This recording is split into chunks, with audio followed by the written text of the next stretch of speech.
This video was produced by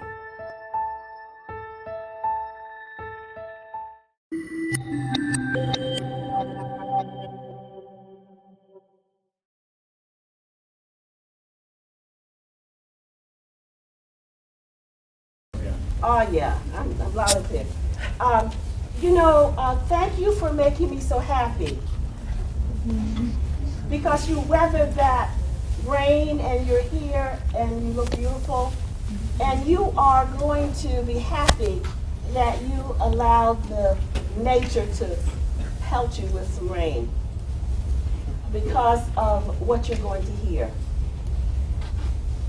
This is the second in our series of poetry readings this academic year. And we're so happy to welcome Kyle Dargan to our campus for the very first time. That's true. And we're happy also to have his father here, Mr. Claude Gregory Dargan. Let's give him an applause for weathering the storm. He wanted so much to be here to see his son do this reading that he followed him down here. You know, he didn't just get a seat, he just drove himself. So we're happy to have you here. I always tell our visiting poets that you've come to the, what Nikki Finney calls Black Poetry Planet at James Madison University. And the reason she dubbed us that is that invariably we will have audiences like this to come out to hear poetry. And it's not only because we have a lot of poetry lovers on the campus, but we also have some wonderful faculty members who get their students to come out to hear poetry. So I want to thank the faculty once again for coming out. And I want to thank Susan Fatnitz and Susan Wade and Molly Godfrey. There you are in the back there. And any other faculty members here? Staff members? I'm faculty. You're faculty now? Yes. What department? College of Education. Wonderful. Thank you for coming. And I also want to recognize the Center for Instructional Technology. This is the first time that the center will be videotaping our poetry reading. So thank you very much for being here. And I also want to thank the bookstore for sending a representative. After this reading, you will have the opportunity to buy a book by Kyle Dargan. All right, enough of preliminaries. Please take out your cell phones, cut them off. All electronic devices, silence. Because if one goes off, I'm going to come over to you personally.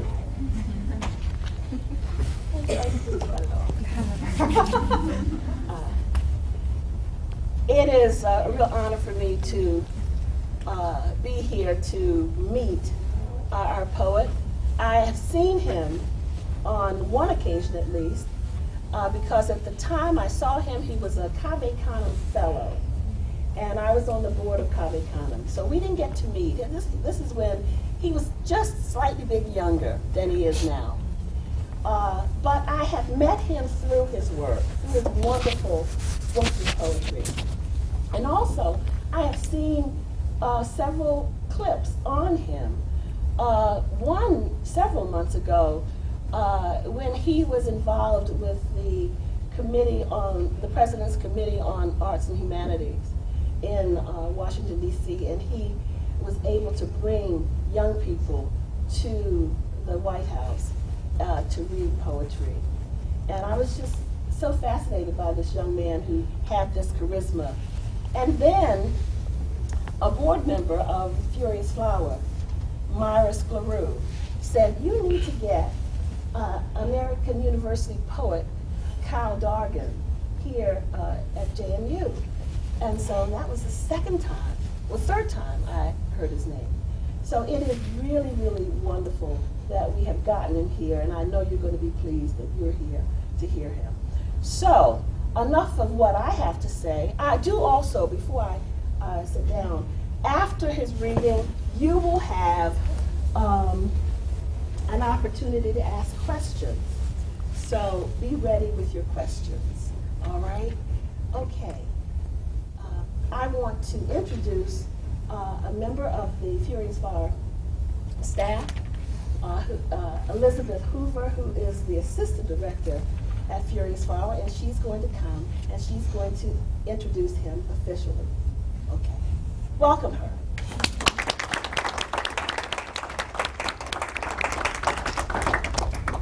Well, Joanne, you didn't leave me much to do.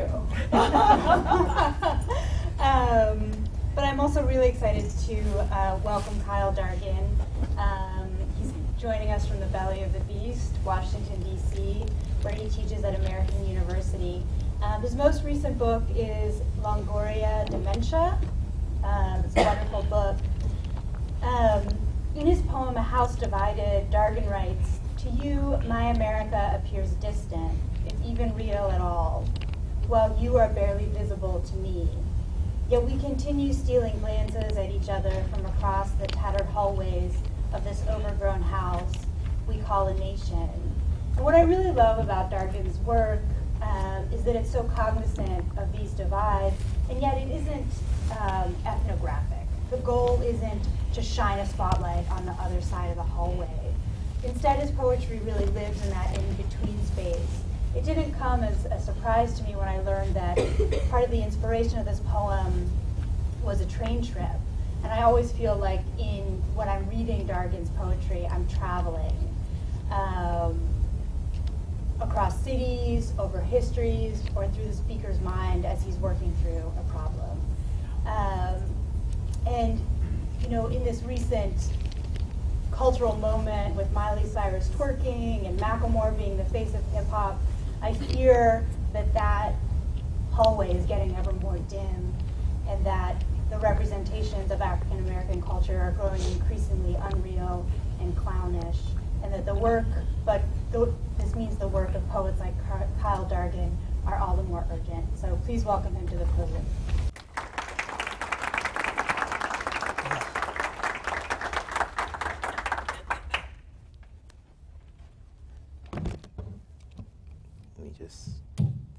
No, it is on. We're fine. Thank you, Dr. Gavin. Thank you, Elizabeth. Yeah, I'm coming from D.C. I'm sorry. In Washington, we often make the distinction between Washington and D.C. So I live in D.C. I don't live in Washington. I don't know what's going on in Washington right now, but so I'm coming from D.C. But I'm very happy to be here. I'm very happy to be invited by the Furious Flower Poetry Center. I've heard so much about it over the years. It's always been a bit far away at different times of the year for me to make it out here, for me to make it out for the conference we had a couple of years ago, which I really wanted to come to, but I couldn't make it. So it's good to be here now. I went to UVA for undergrad. I don't know what the rivalry is like nowadays, so I don't know how your feelings have changed. But I always wanted to make it up here, but I think I kept confusing, because I'm from New Jersey, I'm not from Virginia, so I kept confusing Mason with JMU, and I'm like, I don't want to go all the way up to Mason, but yeah, but apparently JMU isn't that far away, and I should have made it earlier, but I'm glad to be here now. What I'm going to do is I'm going to pick through Bouquet of Hungers and Longoria Dementia a bit, because the bookstore has been kind enough to make those books available. But then I want to do something that I've been thinking about doing for a while, and I finally have the technology to do it, even though it's not the most ideal setup. I think some people engage with poetry through the ear, some people engage through poetry with the eye, and it's rare that you get the opportunity to use both at the same time. So what I want to do is read some work from my new book, and while I'm reading it, also project it. So if you're an eye person, you can look at it and move. If you're an ear person, you can just listen. But I think it helps for some people. I'm always talking to poets about we need to start bridging the divide between the author and the audience. I don't always think it's the audience's job to meet the author. I think sometimes it's the author's job to try to meet the audience. So this is one of my theories about how poets can do a better job about meeting the audience. So I'm going to try to do that later, and hopefully it won't be a technology debacle, but I think it's going to work. And you can let me know if it worked or not afterward. I always like to start readings when I can with some work by another poet. Some people call it OPP, other people's poetry. If you're old enough, you know the other reference. But it still works. And I'm going to read a poem by Lucille Clifton. I think is a very appropriate author to evoke here. And at these times, I always think of her as a master of compassion, if one can be such a thing.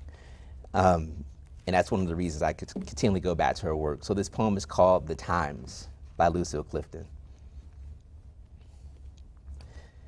It's hard to remain human on a day when birds perch weeping in the trees and the squirrel's eyes do not look away, but the dog's ones do, in pity. Another child has killed a child, and I catch myself relieved that they are white, and I might understand, except that I'm tired of understanding. If this alphabet could speak its own tongue, it would be all symbol, surely. The cat would hunch across the long table, and that would mean time is catching up. The spindlefish would run to ground, and that would mean the end is coming. And the grains of dust would gather themselves along the streets and spell out, these too are your children. This too is your child.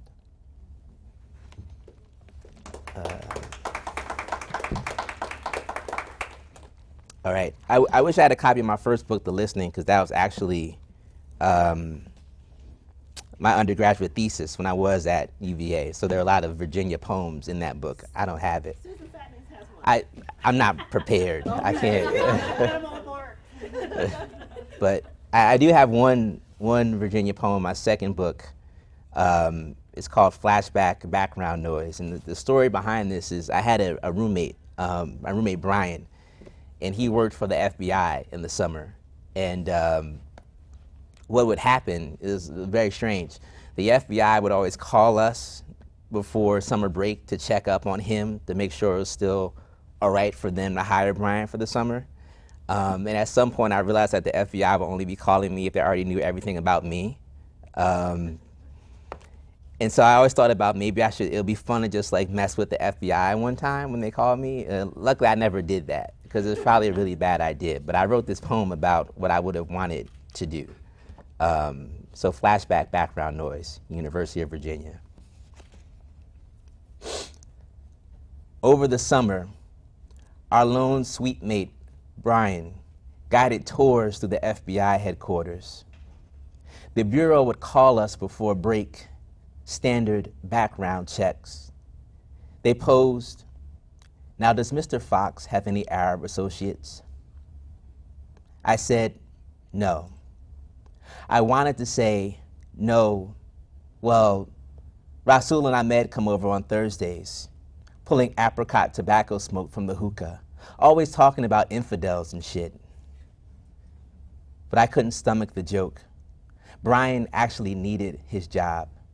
So I said no, though a door over, Shagan was backsliding with his ex, Bahar, a Persian girl who would have fit their eager descriptions.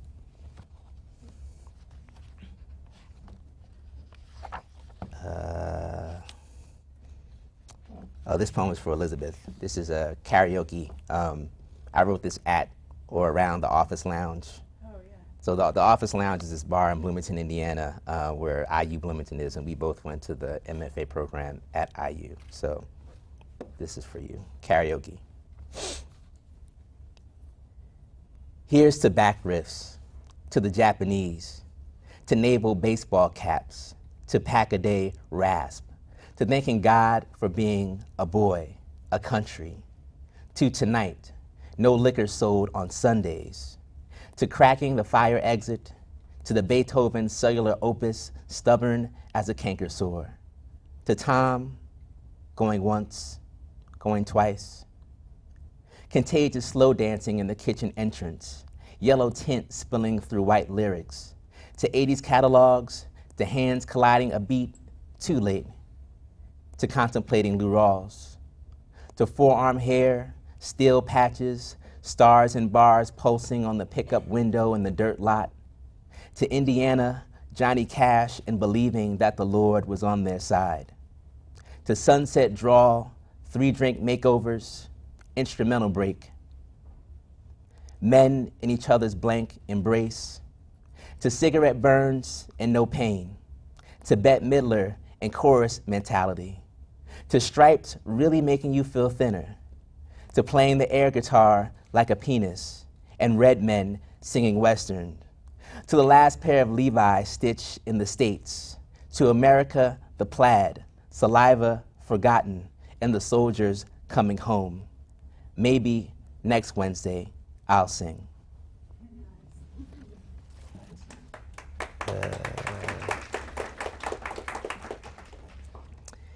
And this last poem from Bouquet of Hungers is called Elegy for the Fair One. My grandmother was one of the first people to teach me how to fight. And one of the things that she taught me was how to break somebody's nose, which I thought was, very violent, but I figured that was her point, was that, you break someone's nose, that would probably be the end of the fight. And so the fair one is actually slang for a fair fight. I don't know how far that extends geographically, but in New Jersey, when you said, why don't you shoot the fair one, you meant, why don't you engage in a fair fight to settle some kind of dispute. And with so many people carrying guns nowadays, there really aren't many fair fights on the street. So this is elegy for the fair one, as in the fair fight. Dear Larry, they've outlawed our dance, the one we never rehearsed, but once wove into. Oh, excuse me, let me start that again. I haven't read this poem in a long time. Dear Larry, they've outlawed our dance, the one we never rehearsed once, but wove into with ego's imprecision. I could have been a better partner, me and all I learned of brawling from my grandmother, how to break noses, how to slip an ambush by flooring the boy, paying your fist little attention, then letting fear bloody the remaining mob's resolve. But you, Larry, I just held you like the punk I was. I waited for your wildest swing, so fierce you had no choice but to be open.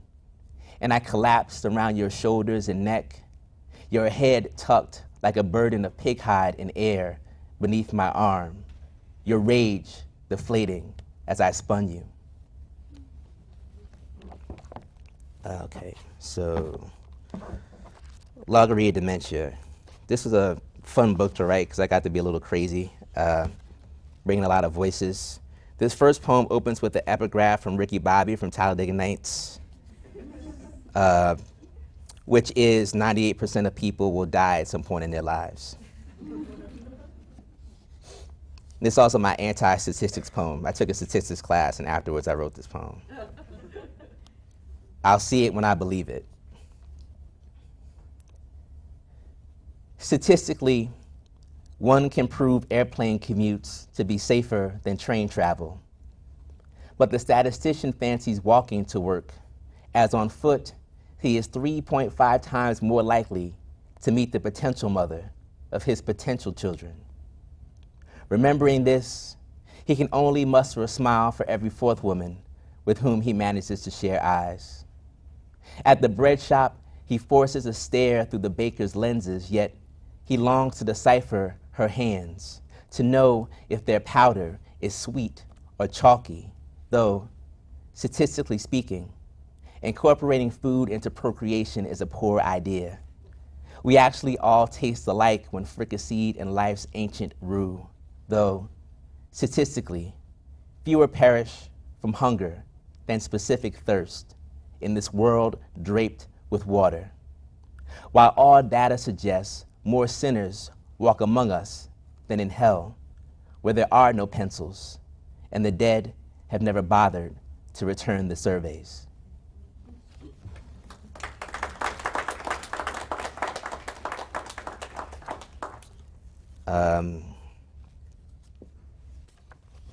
Sorry.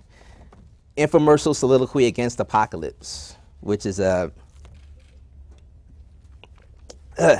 poem I wrote while I was eating pizza at the Ronald Reagan building. I don't know if that has anything to do with the title, but that was just the case. Infomercial soliloquy against apocalypse. A pizza slice has forced me to ponder the red onion's necessity, the ifs of its being. I hate red onions, by the way. Difficult to imagine some priest praying for red onion's existence. It isn't like God even takes requests anymore. This call-in show taped ages ago in endless rerun. Maybe the big G is a marketer at heart, driven to see if there's anything he can't sell. Product of the week, produce, red onion. I was sold the idea that God is male, that I'm not chosen and thus my skin will never match his. Even if I could, I wouldn't choose the guise of God. What kind of mirror masochist would one have to be? Say, I'd hate to look like LeBron James, yet only be able to fly 1 foot off the ground. People would always demand, dunk, dunk, and I'd have to spin excuses on my finger like a ball. Try to make slamming down a wastebasket miraculous. King James could even sue me for soft defamation, like John Malkovich in that movie about John Malkovich. That really wasn't about John Malkovich. God never saw a human being or red onion he didn't like, because that is his job. A heart-to-heart salesman, knocking on your thorax, carrying an attaché of something you've just got to try.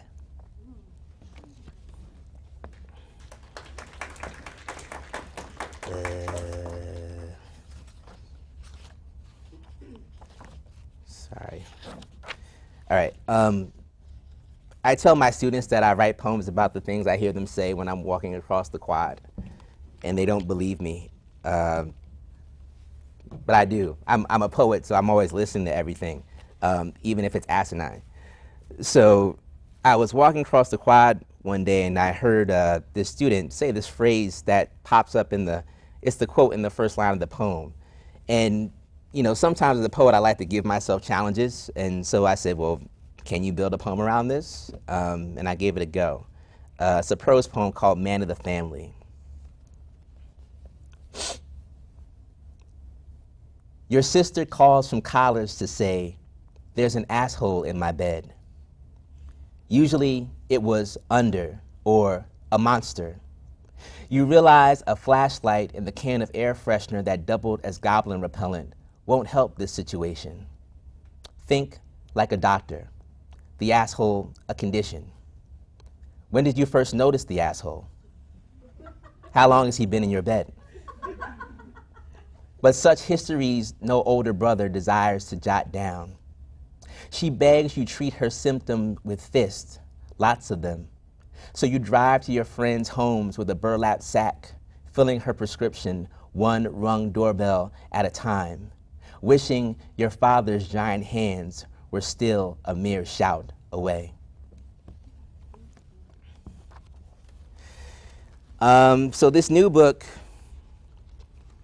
I experienced a lot of death over the past couple of years. My aunt, my grandmother, my college roommate from UVA, actually, he was killed in a car accident. One of my best friends had a heart attack at 29. My stepfather's mother, so that's 2 grandmothers. And one of the things that I say in the introduction of the book is that I went to an all-boys school for 6 years, but I've never been punched in the face in my life. And that's something that I'm always concerned about. You know, as a man, you feel like that's one of the things you want to know, whether or not you could take a punch in the face. And then I realized that as I was going through all this death, around the time that I was, crossing over into my 30s, I realized like this was my punch in the face. It wasn't physical, it was emotional. And I was learning how I was going to be able to deal with that. And a lot of these poems come out of that experience in one way or another. But I'm going to try not to read too many of the death poems. I'm going to read some of the other poems. The first piece I want to read, I went to China as part of a cultural exchange with the State Department. And one of the Chinese writers that I met over there, Xiao Fan, one night we were in Shanghai walking around, and he's like, you want to go to my movie spot? And by movie spot, he meant the place that he gets all the bootleg DVDs that he would tell us about when we were in America. We were first in Iowa, then we went to China. And so I'm like, sure, I'm thinking it's going to be a normal store. And he starts taking me around these back alleys, and we're like walking around in the dark through Shanghai, and I'm like, I'm going to get killed. This is not what I expected. And at some point, it's like he just knocks on a stone wall, and the door opens. I'm like, that's it. This is how I'm going out. And we go inside, and it's just this guy, sitting at a desk with a gun. And there's all these like random DVDs and bootleg films on the wall. And once I realized that I wasn't going to be murdered, it was actually a very interesting experience. But it was quite harrowing up to that point. And so I didn't write anything about China for a long time after I got back. I was processing a lot of it. And this was one of the more recent pieces that have come out of it. One of Xiao Fan's criticisms of Americans in general was that we were always concerned with saving the world. We would have these discussions, and he says, oh, you Americans, you're always worried about saving the world. In China, we're more so concerned with preserving history and engaging with history. And then I realized that, he had that perception of Americans because he was watching Michael Bay movies all the time. And I'm like, yeah, well, if all you watch are aliens blowing up our major cities, like I can see why you would have that perception. But there's other American film aside from the bootleg stuff you're getting from this guy in his back alley in Shanghai. And it kind of it teed me off a bit, but I like Xiao Fan, so I never wanted to berate him about it. So I think I put whatever frustration I had about his criticism of Americas into this poem. And it's called Cormac McCarthy as translation. And we were reading The Road, the book The Road, when we were together in Iowa. That's the text by McCarthy. We are in Iowa City, reading The Road, when Xiao Fan gently scolds us. You Americans, always worried for, always in need of saving the world. Were it not for the fact that I know his sense of American narrative is steeped in bootleg Michael Bay cinema from a Shanghai back alley contraband cave he'll drag me inside months from now, I would consider his critique. Maybe some breath of truth wafts in what he says. Maybe he can see us clearly, our bald-faced nationhood here against an unadorned middle America. Our God complex so obvious when wreathed with lush amber and green stalks. Another misconception that would be, for there is no such middle America.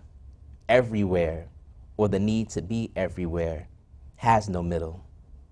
And yes, planet America requires saving. Maybe this is why our stories all begin with the world almost ending here. That keeps us up at nights, shatters our sleep, which Xiao Fan can't grasp because he's never been taught our pottery barn rule, that if you've saved it, then you've broken it, then it's yours.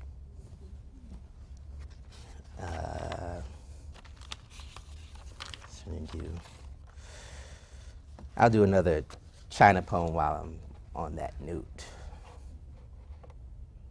Yeah. All right. So when I got to China and I climbed to the top of the Great Wall outside of Beijing, it was somewhat of a sad experience because the smog is so thick that you literally can't see about 20 feet in front of you. And I was expecting this extremely cathartic, transcendent event, at the top of the wall, when I couldn't see anything because of the smog. And that was one of the images that really stuck with me after I left. Because I've been to Los Angeles. I've seen the little smog halo over Los Angeles. So just imagine that, but it's everywhere. You can't see the halo. Everywhere you look is the halo. That's Beijing sometimes. And so again, that was one of the images that was stewing in my brain after I returned, and eventually this poem, China Syndrome, or Slow Ride from Logan to the Heights, is what came out of it. Logan Circle in DC up to Columbia Heights, for those of you not familiar with that geography. In China, the transit coaches ride on 4 legs with wheels for feet, straddling the cars gridlocked below. That is how my weary mind wants to regale you once it's evident we could have hoofed these 10 blocks faster than traffic will permit this 54 bus we squeezed into. Finding a seat beside a Caucasian girl lecturing an Egyptian man about Christopher Columbus. I mean, who does that? Comes to a country and says, I own you now, you know? In this moment, a blank-faced Salvadorian giving us are you hearing this shit, I realize why, of all the odd beauty in China, I mainly remember those buses. Awe, not of the elevated buses, but of the fact that China grew tired of traffic and resolved to venture solving it. I'm no communist, but I'm tired of waking vex in this land of Cialis and picture flat screens. I want our American generation to cure something major, erase one smudge from humanity's horizon. When did it come to be that good ideas only migrate here? We used to yank them from the soil. No one is looking at us. Off the bus, you say that traffic is no major ill, but you have never traveled to Beijing. You do not know that sky smog through to an opaque sadness. For you, I would describe it, but for now, for argument's sake, I need you to think of China as that broad, beautiful place our promise abandoned us for.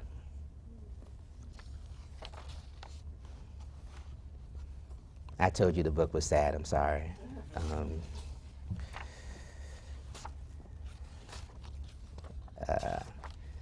And I'm sorry for the language too. I didn't realize there were little people in the audience. I'm so sorry. There are definitely some poems I won't read now.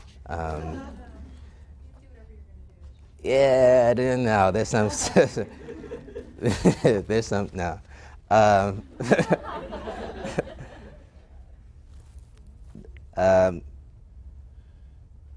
So my dad's here. I figured I should read a poem that my dad's in.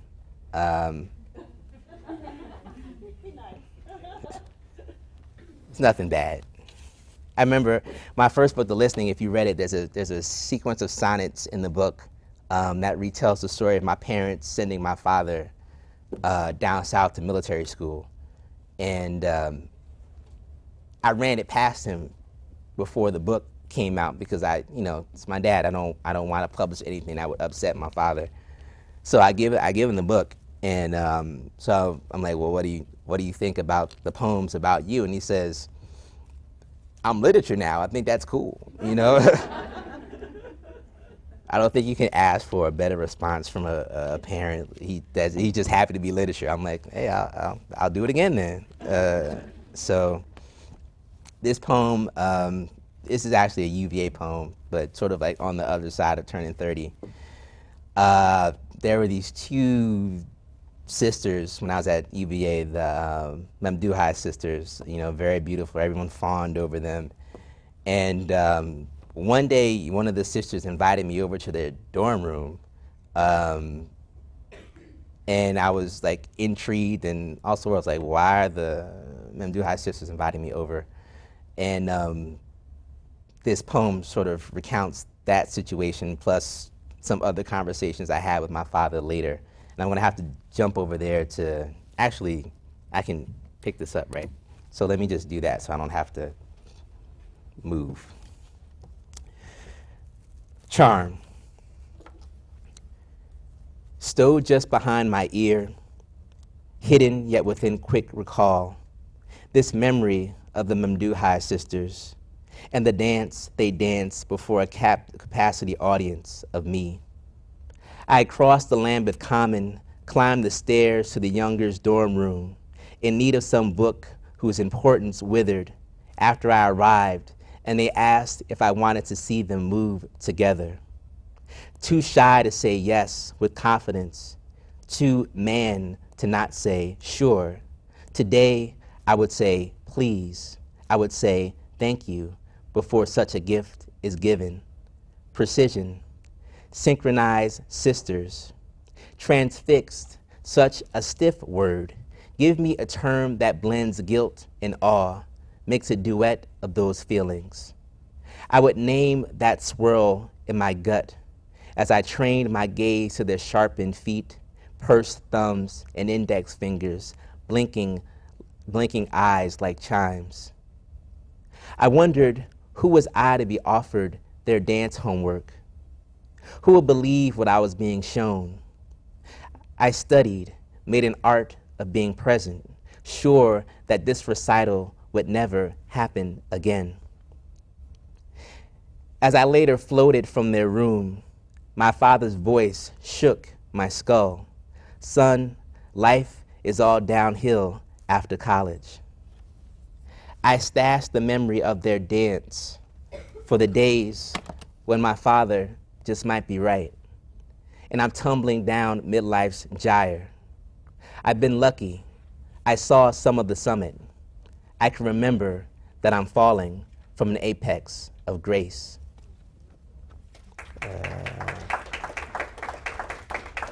All right. I'm just going to read one more poem because I like answering questions and I want to save some time for that. So I had this poem.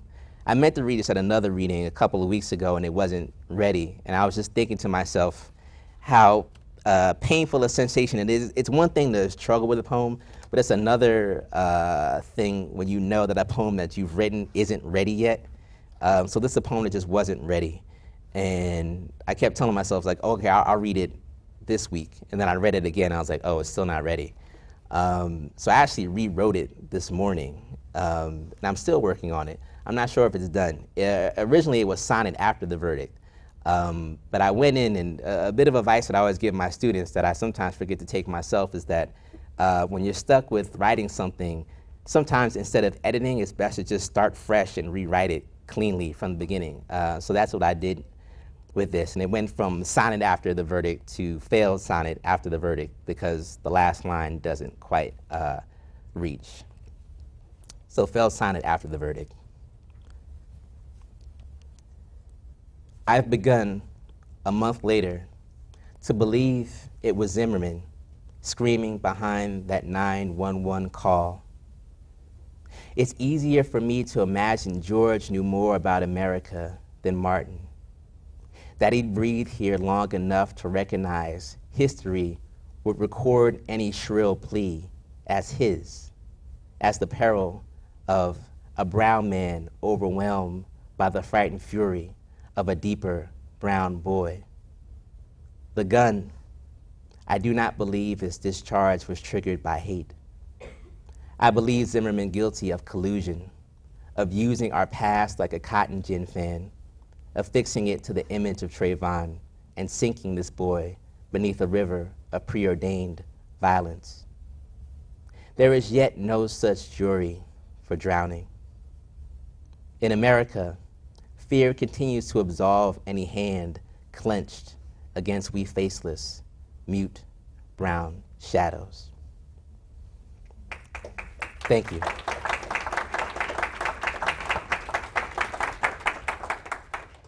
And thanks for dealing with that. That was the first time, so I don't know how it works. I expected to be there and not having to go back and forth, but that's definitely something I will keep in mind. for next time. Anyway, questions. Like I said, I do like to answer questions, so if you honestly are curious about anything, I will answer it, except for like PIN numbers and Social Security and stuff like that. All right, while they're thinking, Amber McBride, who is our media assistant, is going to come up to help field these questions. Okay, that's Amber McBride. And while we have a moment here, while you're thinking of a question, especially my students, I want to introduce to you the newest member of our staff, Karen Rishmott.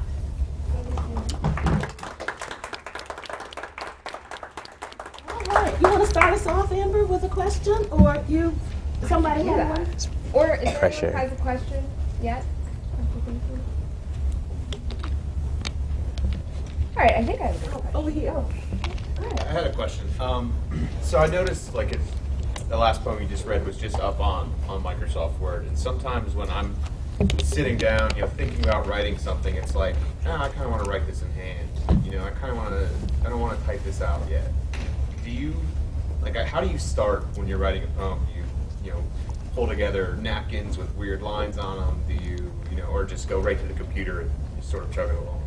I used to do the napkin thing, but I realized I was losing so much good stuff, so I invested in a notebook, and that was a very wise choice. But I tend to start on paper and then move to word processing, because I was telling one of my students, in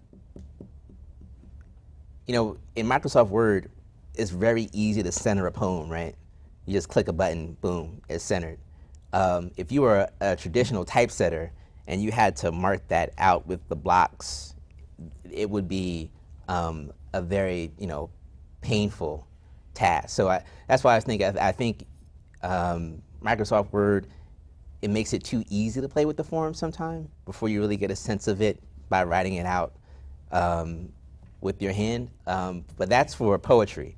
When I write prose, I have to be on, word processing software. But the problem with being a poet writing prose is that it takes me 4 hours to write a paragraph sometimes, because I'm like constantly critiquing and changing the language as I go, and I have to tell myself, you can go back and fix it later. I don't know why I don't believe that, but it's always very hard to trust that you can go back and fix it. Because that's when I do. When I'm writing by hand on paper, I'm scratching things out, I'm starting the line again. So by the time I get to the end, it's a completed poem, but it also looks like a train wreck because I've been editing as I go. But I think your body needs to feel the words. I mean, that may be romantic, but I believe that. So that's why I like to start on paper, and eventually I transition over to word processing. But I don't judge anybody's process, whatever works for you. I know you didn't read me poems from it today since you don't have a copy of it, although this could be true for some of your other books, but in listening, you had multiple poems that had the same title, and I was wondering, one, why you did that, and two, how you keep them straight when you're trying to remember your poetry, because I know if I named my poems 4 or 5 the same thing, I wouldn't have any idea in my head which poem I was thinking of. So I guess you're talking about the On Men poems. That's some of them. For me, the way that works is that each poem is a different take on this idea or theme. And the way I recognize them, because I know where they are in the book. Like when I was planning out the manuscript, I know what emotional note I'm hitting at different points. So I know that the first one is about my stepfather, and the last one is about my dad. And so it makes sense to me in the arc of the narrative. But I do think the tenor of each is so different. Like that's how, because I think if you write a sequence of poems with the same title and they all sound the same, you're probably, that's something I say, you're tricking the reader, because I think in a way, like what you did, like I'm asking the reader, like, oh, I've seen this title before, so what's different about it this time? If nothing's different, then I've sort of violated, the reader's attentiveness. So that's how I know, because the tenor of each poem is different and has a different place in the arc of the book. So does that answer the question? Thank you for being gracious about having a young writer here. Yeah. She's very impressed with your last poem, and she had a question she wanted me to ask you.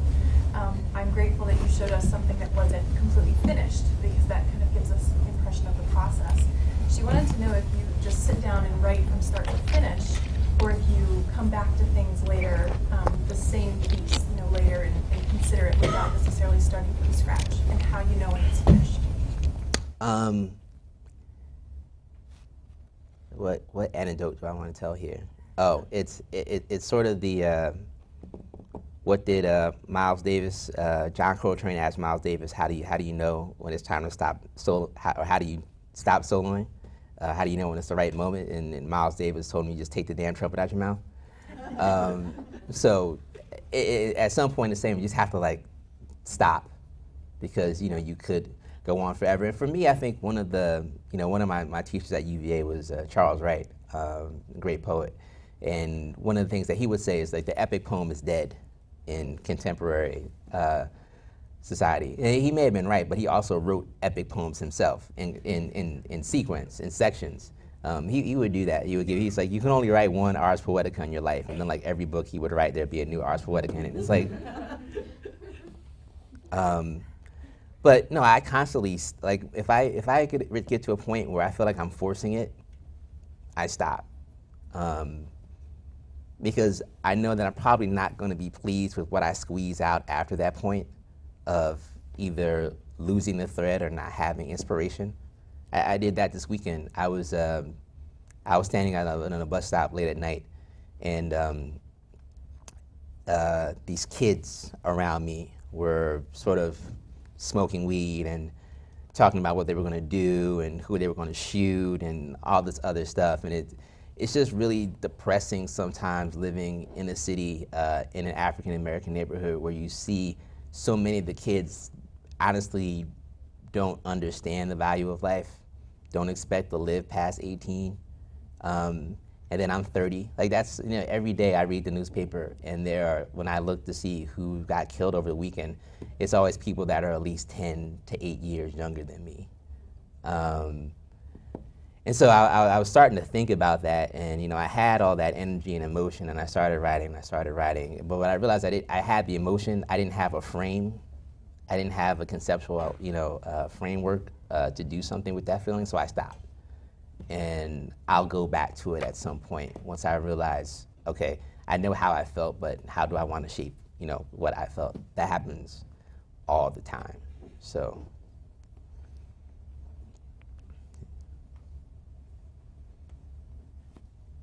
What is your favorite word? Wow. What did she say? What is your favorite word? Oh man. Favorite word. Yeah, I mean, because it's, it's like that Jay-Z song, I love girls, girls, girls, I love words, words, words. Like, to ask me to choose one, it's really hard. Okay, I can tell you the word I'm obsessed with right now is that sanguinary, where something that will cause a lot of bloodshed. I don't know why that's been on my mind lately, but I've been thinking about it's going to pop up in a poem at some point. I just don't know where yet, but that's the word I'm sort of obsessed with right now. Then the word that's in my mind, but I wish wasn't there, is intransigence, because that's sort of like the definition of DC right now. So there's that, but that's not necessarily a positive or inspiring feeling. But Washington, right, not DC. And DC is spelled D-E-E-C-E, not, that's different than Washington. But sanguinary, that's the word.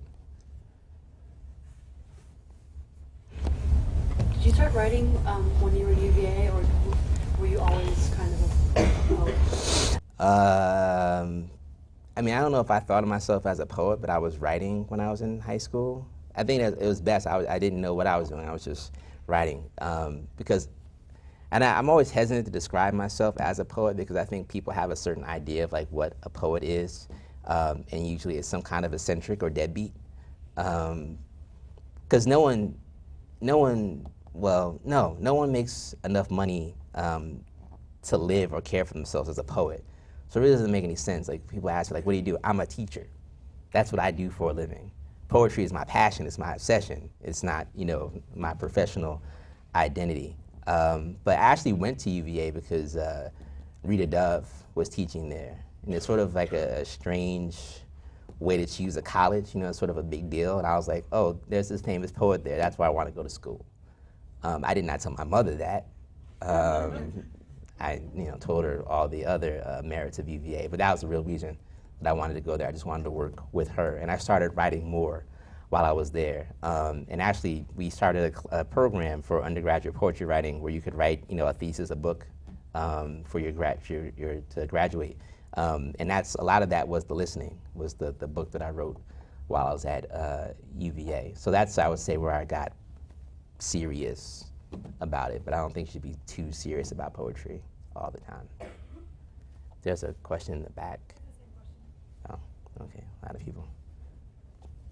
Is there a topic or person that you find yourself tending to write about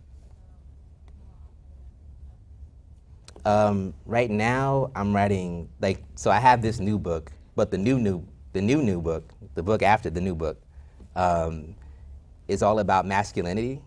I'm finally at a place where I'm curious about and comfortable unpackaging masculinity, because it's really one of the things, like, you know, men, and okay, here's a good example. Men don't really spend much time talking to other men about what it is to be a man, and I think a good, you know, barometer of that is, like, if you asked a bunch of the men in this room right now, like, when's the last time you talked to another guy about being a guy? They say, why would I? You know,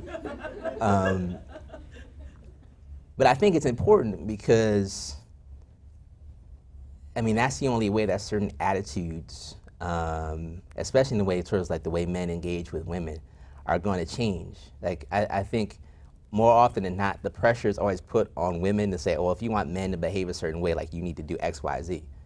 When it gets to be the case, like, or we could just sort of act right on our own.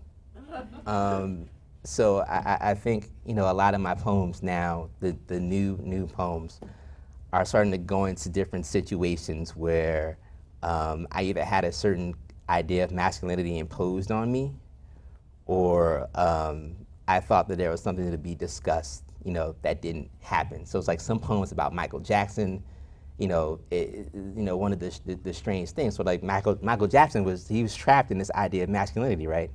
I mean, who knows what Michael Jackson really was? I mean, that's between him and God.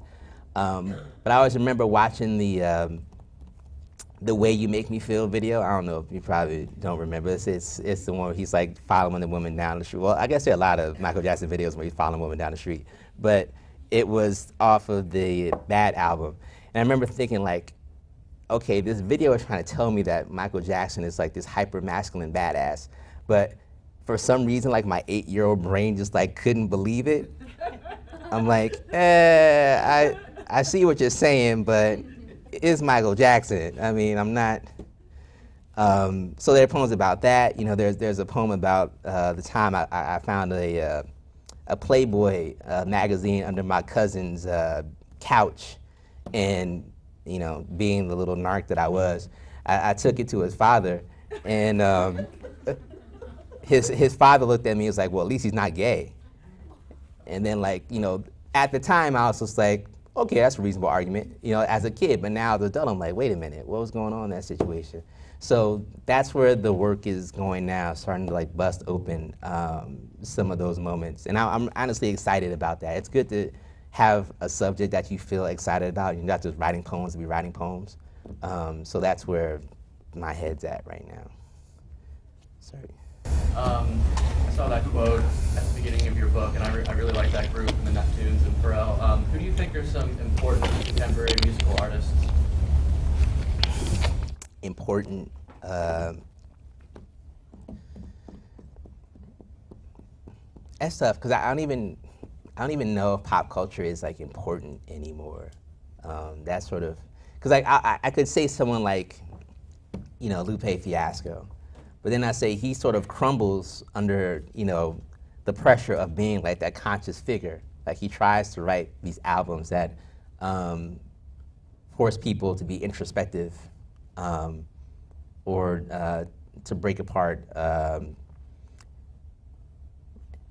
detrimental, personas. But then at some point he gets so frustrated with trying to be that person that he rebels against even himself, and then sort of like implodes.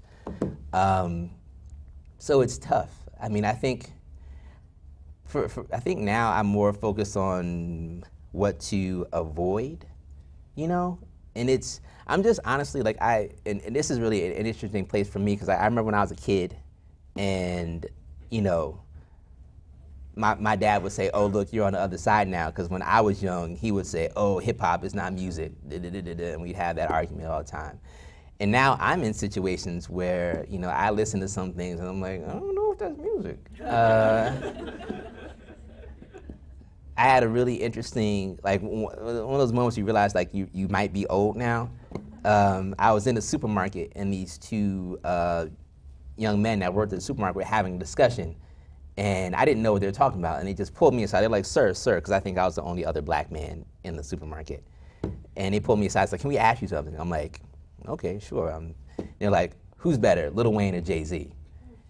And in my head, I'm like, this is even a conversation. But I'm like, okay, I'll help you young men settle this. And I was like, it's Jay-Z. And they were like, what, man, get the F out of here. You don't know. And it's crazy because like, I'm a customer. And all of a sudden, I'm getting cursed out because I said, Jay-Z is better than Lil Wayne. So like, I'm like curious, like where is the objective line for like judging art right now? So I think, nothing against Lil Wayne. I don't care what you do in your private life, but if you want to just talk about lyricism, I think it's fairly clear that Jay-Z is a better lyricist than Lil Wayne. And there are probably some people in here that want to punch me. But, I just don't know where the standards are anymore. And that I would like for, in some way, that conversation to happen. Because back in the day, you could have the conversation about top 10 MCs of all time.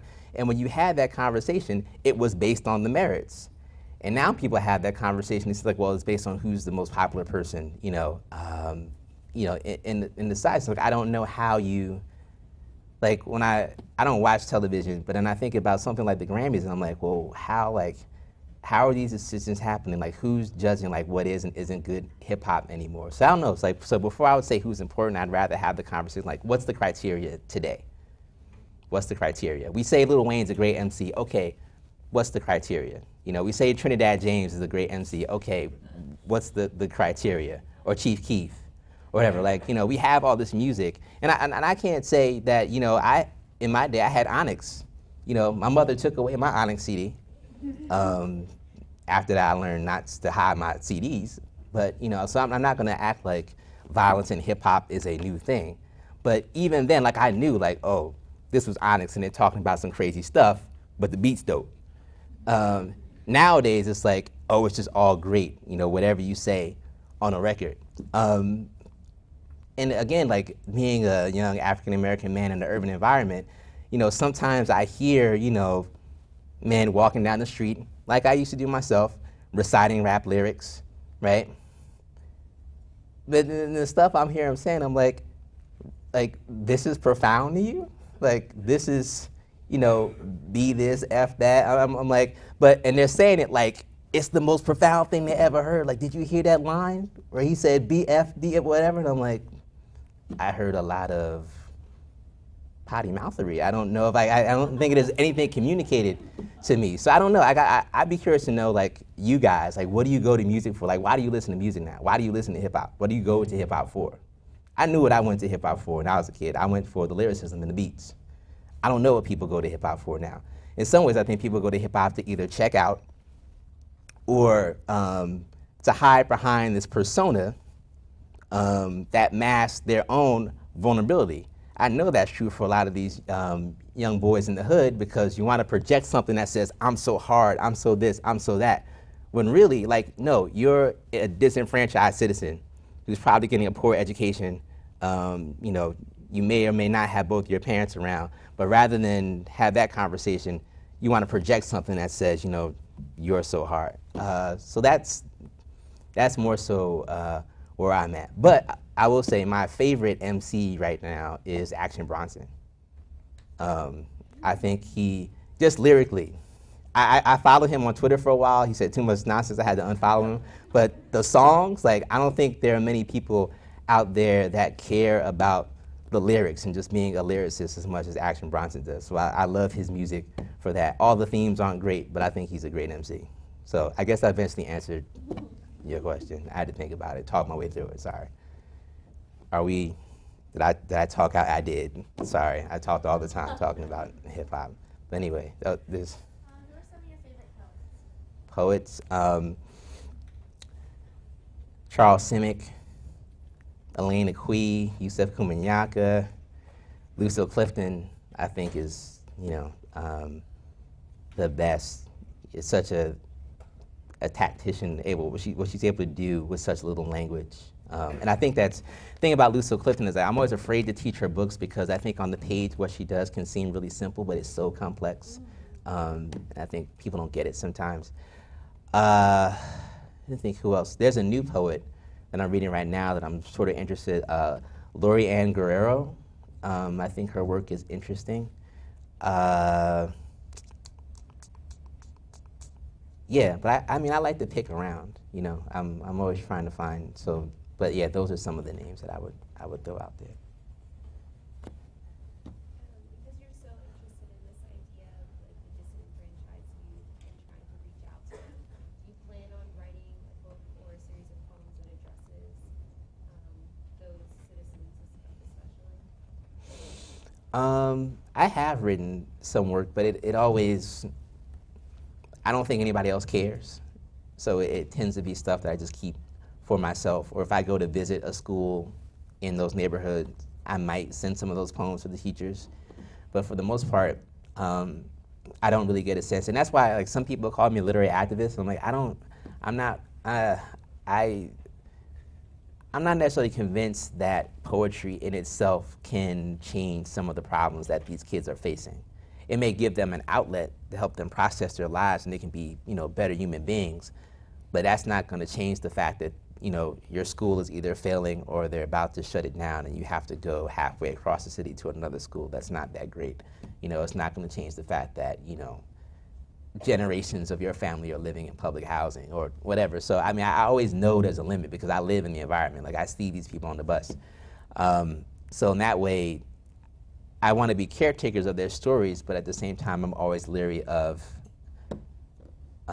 exploiting their stories. And so that's why most of that work I tend to keep for myself. All right. Is it? Yeah. Yes, we're over time. I'm sorry about it. But thank you all for coming in the rain. I really appreciate it.